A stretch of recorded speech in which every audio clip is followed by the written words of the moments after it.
एक गरीब लड़का था, नाम था अहमद। वह रोज सुबह अखबार बेचता और शाम को स्कूल जाता। उसकी जिंदगी मुश्किलों से भरी थी, लेकिन उसके दिल में ईमानदारी और सच्चाई का दीपक हमेशा जलता रहता था। एक दिन अहमद रास्ते में जा रहा था कि उसे एक बटुआ मिला। बटुआ खोलकर देखा तो उसमें कई हजार रुपए और एक पहचान पत्र था।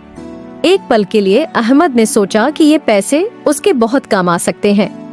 वह अपनी फीस भर सकता है, माँ के लिए दवाइयाँ खरीद सकता है और कई दिनों की भूख मिटा सकता है। लेकिन दिल ने कहा, जो चीज तुम्हारी नहीं है उस पर तुम्हारा कोई हक नहीं है। अहमद ने वह बटुआ उठाया और सीधे उस पते पर पहुंचा जो पहचान पत्र पर लिखा था। दरवाजा खटखटाया। एक बुजुर्ग व्यक्ति बाहर आए।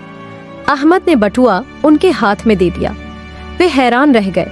उनकी आंखों में आंसू आ गए। उन्होंने अहमद को गले लगा लिया और इनाम में कुछ पैसे देने चाहे, लेकिन अहमद ने इनकार कर दिया। कुछ दिनों बाद उसी बुजुर्ग व्यक्ति ने अहमद की स्कूल की सारी पढ़ाई का खर्चा उठा लिया। अहमद की सच्चाई ने उसकी किस्मत बदल दी।